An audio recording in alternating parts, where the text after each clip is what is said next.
안녕하세요. 굿매스 좋은 수학 조은비입니다. 만나서 반갑습니다. 2022년 새 교육과정이 발표가 되었고요. 어떻게 바뀌었고 언제부터 적용이 되는지 알아보고 어떻게 공부하면 조금 더 우리가 잘 대비할 수 있는지 함께 고민해보는 시간 갖도록 하겠습니다. 언제부터 적용되는지 먼저 알아보도록 할게요. 2025년에 1학년이 되는 중학교 친구들부터 적용이 되고요. 2028년 수능에서 처음으로 적용되는 교육과정입니다.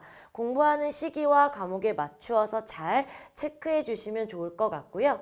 교재나 강의를 선택하시는데 시기를 한 번 정도 확인하시면 좋을 것 같습니다. 어떻게 바뀌는지도 한번 알아보도록 할게요. 현재 교육과정은요, 총 5가지의 덩어리로 구성이 되어 있습니다. 새로 바뀌는 교육과정은 4개의 덩어리로 축소가 되는데 4개의 덩어리로 바뀜과 동시에 용어들의 변화도 조금 있습니다. 함께 알아보도록 할게요.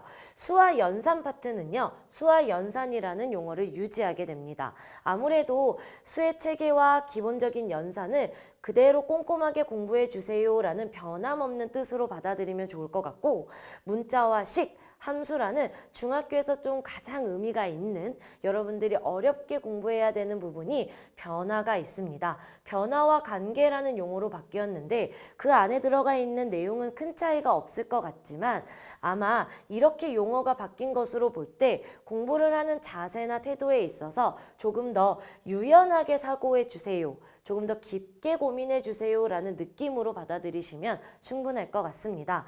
기하나 확률과 통계, 기존의 교육과정에서 사용되었던 용어들이 아무래도 고등교육과정의 용어들이다 보니까 조금은 딱딱하고 어렵게 느껴졌던 부분들을 중학교에 맞춰서 부드럽게 사고하자라는 느낌 정도로 이해하시면 좋을 것 같고, 도형과 측정, 자료와 가능성, 생각하면서 꼼꼼하게 공부해 주세요라는 정도의 느낌적인 변화로 이해를 하면서 우리가 어떠한 태도로 수학을 임하면 되겠다라고 생각하시면 좋을 것 같습니다. 그러면 보다 구체적으로 학년별로 어떻게 변화됐는지 한번 보도록 할게요.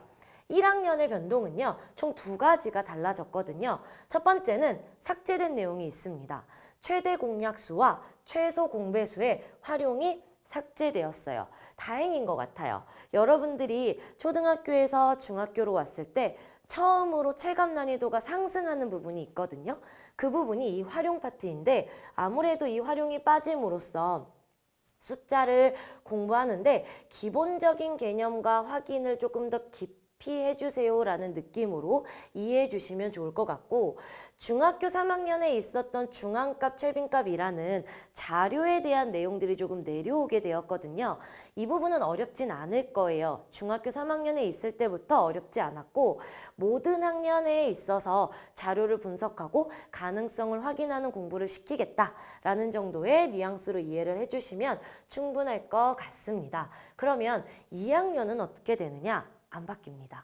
2학년은 거의 변동이 내용상에서는 없다라고 생각해 주시면 좋을 것 같고, 증명이라는 용어가 다시 등장을 하는데 이 용어를 통해서 여러분들이 깊게 사고하고, 예를 들어 공식이 나왔다면 단순히 외워서 하기보다는 이거를 유도하면서 스스로 확인할 수 있는지에 대한 능력을 공부하겠다라는 거 정도로 이해를 해주시면 좋을 것 같습니다.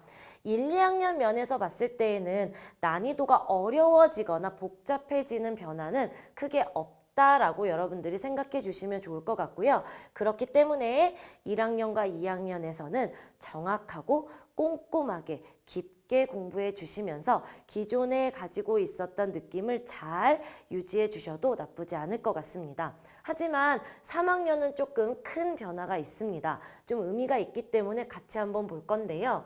우선은 2차 함수의 최대값, 최소값이 추가가 되었습니다.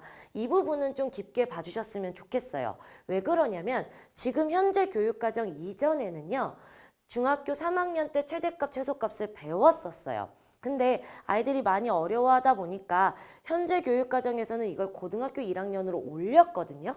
근데 또 고등학교 1학년으로 올려서 공부를 하다 보니 아무래도 이건 중학교 때 힘들어도 조금 하고 오는 것이 고등학교 수학에 조금 더 도움이 되겠다라는 판단하에 새로 개정된 교육과정에서는 다시 중학교 3학년으로 내려오게 되었습니다. 그러면 우리가 이렇게 생각을 해야 돼요.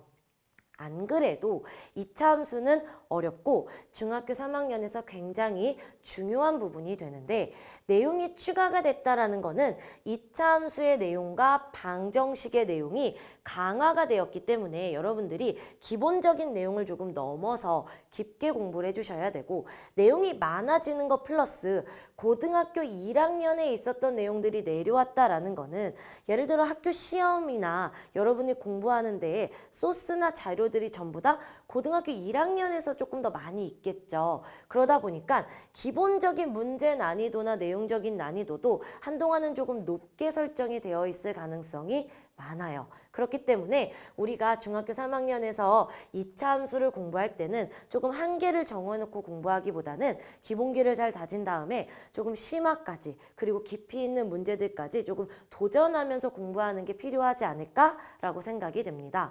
두 번째는 통계 파트에서 상자 그림이라는 개념이 새로 도입이 되는데요.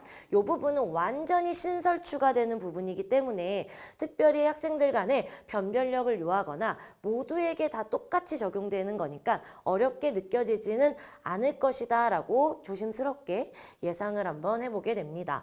중학교 3학년 친구들한테 강조하고 싶은 것은 2차 함수 최대값 최소값의 변화가 꽤 의미 있는 변화이기 때문에 깊이 있게 공부를 꼭 해보자 라는 거입니다.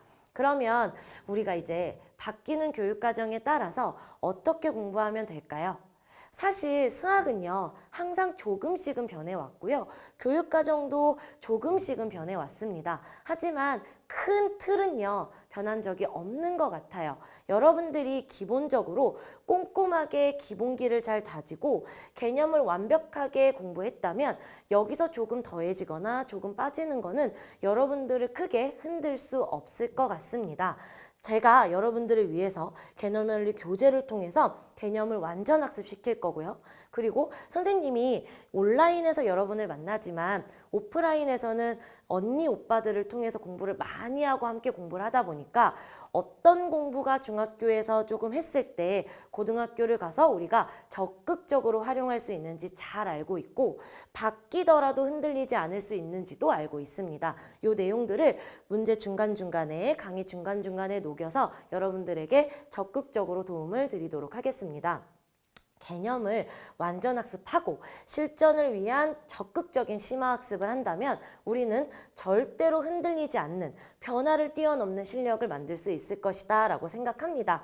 크게 달라지는 거 없을 거니까 겁먹지 말고 조금 꼼꼼하게 튼튼하게 공부한다라고 생각하시면 좋을 것 같습니다. 저는 여러분을 위해서 좋은 강의를 준비해서 개념원리와 함께 기다리고 있도록 하겠습니다. 교재 준비하시고요. 우리는 1강에서 만나도록 하겠습니다. 좋은 비였습니다. 감사합니다.